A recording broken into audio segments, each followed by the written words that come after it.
back to a special episode of the NerdGen Report, just to sort of put a cap on this extraordinary run the Knicks were on. We want to just celebrate and discuss some of the things that happened in that series and potentially discuss the future, because obviously you win, you feel happy now, and then people start talking about next year. But we want to sort of quickly go over some of the things that happened with the Spurs and what happened with the Knicks as far as how they played and how they approached this historic run.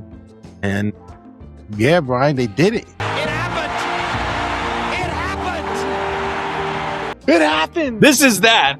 Absolutely. Absolutely. But last year I said when Lillard, Halliburton, and Tatum went down, I said next year. I said this immediately after all these things happened, after Halliburton, because he was the last one to go down. I said next year's because them dudes is not coming back. Then even if they come back, they're not going to be 100%. I said this would be the year that they would, the window that they would have to do it.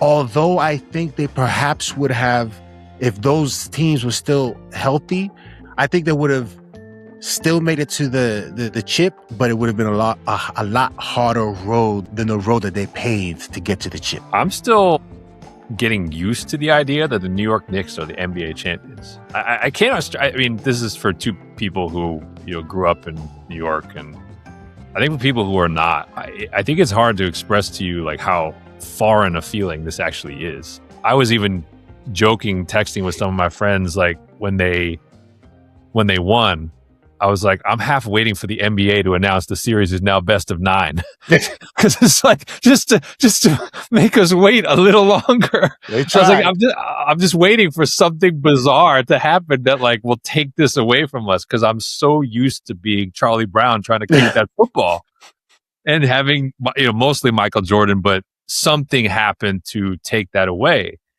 And I think it's hard to express to people who are not from New York. New York is a place where there's so many sports teams, but I think basketball is the only sport where there is true unity with regard to fan support. So what I mean by that is a lot of people that grow up on Long Island, you might root for like the Jets and the Mets, and versus like if you live in the city or you might live in Jersey, you might be Yankees, Giants, right? There's even the hockey teams, Rangers, Islanders, Devils have their regions within the tri-state area where the fan base is strong. But with all due respect to the Nets, New York belongs to the Knicks. That's the one team where like 99% of people live and die with that team. It's not just about them winning, it's about how they play. Yeah. And so, and we as Knicks fans have been treated to an enormous amount of bad basketball in our lifetime. Like horrible basketball. Like this is not a team that has been like knocking at the door for 20 straight seasons and finally kicked it. This is a team that did nothing for decades. Yep. And occasionally is good. Yes. So for us to have a sustained run of success that culminates in a championship is bizarre. But I mean, I grew up with the Patrick Ewing poster on my wall. I mean, the first Knicks team I really fell in love with was the Rick Pitino Knicks. Ewing was just coming into his prime. They hadn't even acquired Charles Oakley yet. So it was, early days of like Mark Jackson, Rod Strickland. Like that, that was kind of the Knicks team I first got used to. And Pitino was trying to shoot threes and press at the NBA level when nobody did that. And they won a division, but they weren't really a factor. And then obviously the Pat Riley iteration that comes in the 90s is the one that I think a lot of people lived and died with, because Michael Jordan just wasn't gonna let us have it. And that's what I mean by like, that's what it means to be a Knicks fan is you reach game 7 against Jordan in 92 and he rips your heart out. And you feel like you're the better team in 93. And then he hits you with the double nickel and blocks Charles Smith. And like, that's what happens to you as a Knicks fan. Yeah. And then that transitions to Ewing misses the finger roll in game 7 when you're trying to come back on Indiana. Or even in 94 where you felt like maybe they had a chance to beat the Rockets. Hakeem outplays Ewing badly. And Starks implodes in game 7. And oh, by the way, OJ Simpson is driving this Bronco on the highway, so you can't even watch part of the game because it gets all staged. This all happened as a Knicks fan, So that's what it means, when you get to a moment like this, all of that stuff kind of pays off. And as someone, I lived in New York for a long time and, from there, I know also that a lot of those guys from the 90s teams never left. They live there still. You'll see them on the subway. You see them at pickup games. I used to live by the 92nd Street Y, so I would go there and train and play some pickup. And those guys would show up. And I can just, like, Starks would show up. And God rest his soul, Anthony Mason would show up. And these guys would come in, and they come in the building. The gym would just stop, and you get applause, and then you get reverence for guys who lost in the finals. Like, Starks went 2 for 18 in Game 7 of a finals, and he's still treated, rightfully so, like a hero of the city because of how he played the game. So to now have a team that played this way, that played at this kind of level, that went all the way, I cannot even imagine what kind of godlike status all of them has now achieved for the rest of their lives. They don't got to pay for nothing. Nothing. Cost of living is high in New York City. Their cost of living is zero. I lived through this era through the perspective, not as a Knicks fan, but through the perspective of a Knicks fan that my brother was. My brother was a heavy Knicks fan. And he had a ritual when the Knicks were playing. He put a chair in front of the TV, and that's his front row seat. That's Spike Lee, but at home, right there, screaming and yelling and willing the Knicks to a win. And I'm quite certain this has been a joyful moment in time that people who have witnessed it will remember forever. But how they did it, Brian, let's talk about this series, San Antonio, real quick, specifically, because we've talked about what they did in the Eastern Conference, which they obliterated, right? Something turned on, and they began playing in this, what they call now, flow state, that no matter how many timeouts you had, it didn't matter because they kept on going. It was stunning. I mean, that's the thing. I mean, there's so much Hollywood in this run. There's so many things that if you like, I think about like watching like Hoosiers back in the day, you can kind of laugh because in that movie, like I think Jimmy Chitwood misses like one shot the entire film. And it felt like the Knicks after Game 3 of the Hawks series entered that kind of phase where it was like OG Anunoby just didn't miss. Like these guys were shooting percentages where you're like, that'd be good in a in a pickup game, right? That'd be good at your local Y. And it's like, that's why I say like there's really no team like them. And that's why it felt so weird as a Knicks fan, where it's like you're used to, all right, we got a lunch pail and bootstrap up and outlast the Heat, and outlast the old Indiana Pacers from back in the day, and slog our way to some 92-90 victory. And it's like these guys put a foot on the throat of the opponent and just smashed it.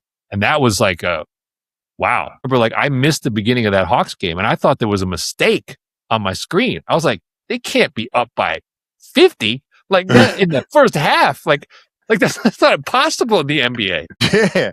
No, the one that got me was when they came back. I looked at I went to sleep, and when I woke up, they won. I was like, they won? It was amazing. But that's when they kept going.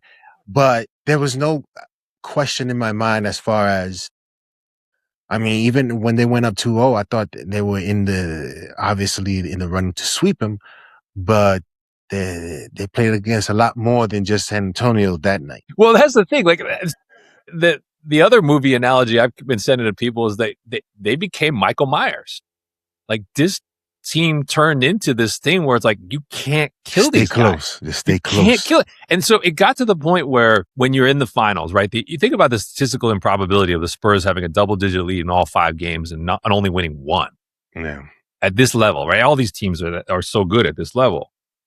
But there was that sense, I thought, in Game 5 because of everything that happened after Game 4. We can talk about Game 4. But in Game 5, when the Spurs were up 16 in the second quarter, I remember thinking, I was like, well, the Knicks don't look good at all. They were ice cold. But in my mind, I was like, if you're San Antonio, if this lead is under 10 at the half, you in trouble. And it was 6. And I was like, you cannot let this team have life in the fourth quarter. This was, again, it's the same as, it weirdly, it was kind of like the way you felt about playing against Michael in the 90s, where it's like, if you had him down, you better put the Bulls out to where he couldn't do something superhuman to rescue them. If there was a chance, it was a wrap. It was You over. don't want that, yeah. And in that game and in this series, there was that sense of the Knicks, if they were within a certain range with enough time, The one it that was came back, Thanos time. I am inevitable. Like, like that game 4. That game 4, let me see. That one, that game 4 when they were down by like 30. I don't know in the second 29 quarter. in the third quarter, 27 and a half, 29 in the third quarter. They were down 27 at the half. Yeah, 76-49. That's one of the most impossible stats. The Spurs had 76 points at the half and finished the game with 106.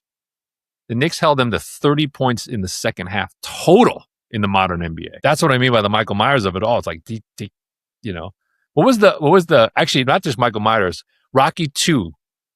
Remember when Duke is talking to Apollo? Yes, I was thinking about that. Man a beating like I'd never seen a man beat before. He just kept coming. No, he said, kept coming after you. We don't need that kind of man in our life. That's what this team became. And I've never seen anything like that. But you saw the inexperience with San Antonio. It did. It was evident.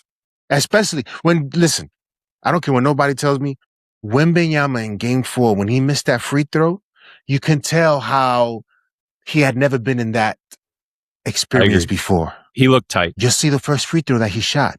It was a brick that you don't see. It was the type of brick you don't see at NBA level. Definitely feeling it. He was definitely feeling it. I think Victor Wembanyama playing this exact same series 5 years from now would play it very differently. I think he got caught up a little bit in the villainy aspect of it. Like he's like, all right, they don't like me. I'm going to lean into that. And I think it actually took him away from some of the things that make him this transcendent talent. I think the Knicks also exposed, look, he is an unfinished product, right? I mean, I think that's something to remember. He would technically be a senior in college this year. Yeah. And so to be able to do what he's able to do at his age is incredible. And reach that. But you saw the Knicks figure out the things he's not yet able to do. Yeah. In the same way that, honestly, I remember like when Jordan used to get beat in the playoffs, by the Celtics and by the Pistons, you knew you were looking at the best player in the league. Yeah. But you also knew that he was on the way up. He wasn't finished yet. Yeah. And so those teams were able to expose these little things that he didn't have yet. Michael goes in the lab, gets the turnaround. He starts to develop these other aspects of his game, and then he becomes invincible. I don't know if Wemby will get to that level, but I do think 5 years from now, he's going to be probably 20 to 30 pounds stronger. He won't get pushed around the way Towns pushed him around and OG pushed him around. He will have a go-to move in the post. He'll have a go-to, a spot that he wants to get his mid-range from. Like, all that stuff will come. And when it comes, then you won't be able to do what the Knicks did. Jalen Brunson, to me, I think he will become a hero for a generation. Mm-hmm. And I felt this way about Steph Curry a little bit because there's an aspect of guys like LeBron and Jordan and Shaq and Magic that because they're so big and so athletic, they're Superman. Nobody ever believes they can be Superman because it's like they have gifts we don't have. But I think everyone kind of dreams they can be Batman. Mm-hmm. And Jalen Brunson has that. He looks like one of us. Right? He's 5'11", if that. I don't care what he's listed at. He ain't 6 feet.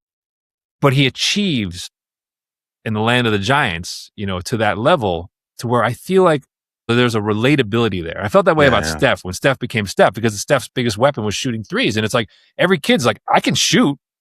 I can't dunk, I can't dunk from the foul line, but I can shoot. Yeah. And so Jalen has that aspect of like he can dribble, he can handle.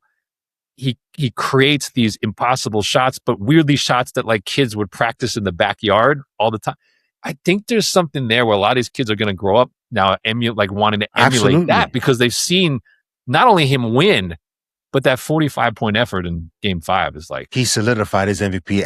Up to that point, it was OG winning that. Just off the tip, he won that MVP trophy. I agree, it was up for grabs. OG had been their best all-around player for 4 games, but I do think Brunson got progressively better. If you look at Game 1 to Game 5, in a way that Shai Gilgeous-Alexander, who is objectively a better player than Jalen Brunson, Shai was never able to solve the Spurs over 7 games. Brunson from Game 1 to Game 5, every game his shooting percentage went up.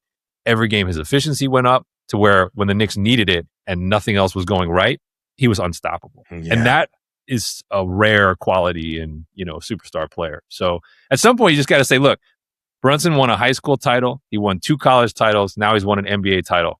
At some point, don't overthink it. Do you know you can't overthink it? It's like the dude can play basketball and he can win basketball games and he can win titles.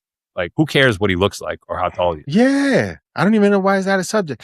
Another thing that I want to sort of go on a rant on, and that's ESPN and all these sports commentators that ask the question, is this a must win? I am tired of them asking that same question over and over and over again. Cue my man Herm Edwards. Hello? That shouldn't even be a question. You play to win the game. We can sort of talk about what if they lose their game, what the reaction could be if they lose the game. Not is this a must win. You play to win the game. That's what they get paid for, yo, to play and win the game. They're getting paid millions of dollars, yo. You don't play to just play it. And obviously, you're not going to win them all. No. But to ask the question, is this a must win? Come on, man. That's just They all. like, I mean, they all are. The reality is they all are, and the reality is winning a championship in any sport, you know, or achieving the summit of whatever you do, is incredibly hard.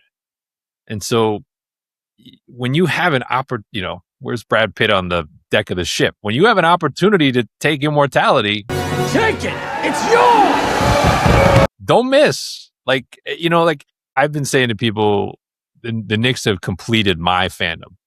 Like every one of my favorite teams has now won a championship in my lifetime where I could remember it. And I remember someone had asked me, like, what do you want most? I was like, it's the Knicks winning. I was like, I've seen the New York Giants win 4 Super Bowls. Like, they've been horrible as a franchise for the last decade plus. It's not that I don't care, but there's just this edge that's been taken off because I saw the 86 Giants, the 91 Giants, and the Eli Giants, you know. And the Yankees, the same thing. It's like I grew up lifelong Yankees fan. Like, they've won 5 titles in my lifetime. Like, I'm good. My dad's an original New York Islanders fan. The Islanders won 4 straight cups in the early 80s. Like, the Knicks are the team that I enjoyed 86. I enjoyed 86 with the Mets. That's the thing is, even though the Mets have had heartbreak, right? In the World Series, like, because you have that one, it just takes the edge off of everything else. And so for the Knicks with the one, where I was like, I would trade titles for all the other teams. I'd trade them in. Because they all have multiple. I'd trade one in from each of them to get one championship for the New York Knicks. Yeah. So do I think they're going to repeat? No. Do I care? Not really. Do I think they're still going to be good? Yeah, I do. Absolutely. These guys they're not flukes in the sense that they were a competent team for a number of years. They were in a conference finals last year.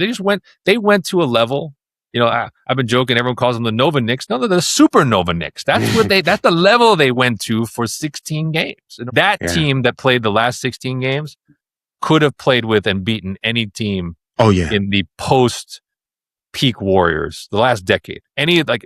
If you drop this Knicks team in against the Jokic's Nuggets, the Celtics that won, the Lakers bubble team, this Knicks team could compete with and beat any of those teams. Yeah.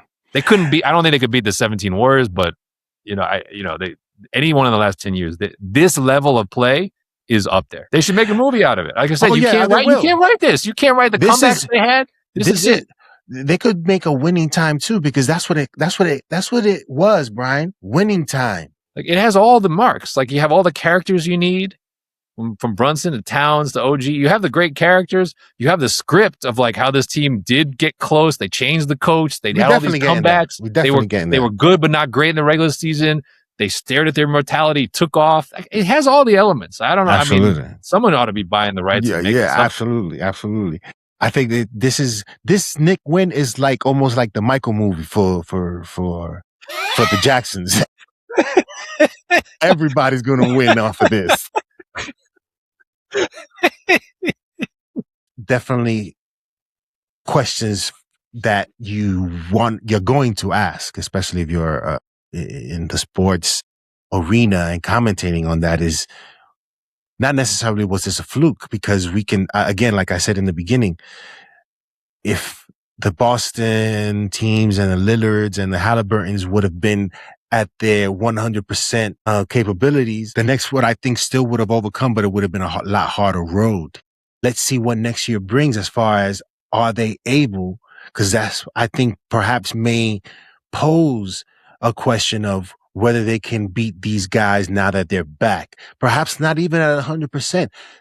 I think the pressure of them winning too is still there because they're still an elite team and they still can get back to playing like that with these same conditions. Well, weirdly, despite winning it all, and rightly so, they're not the favorites next year, but they can immediately walk into next season and say, well, nobody believes we can get back. Who are the favorites?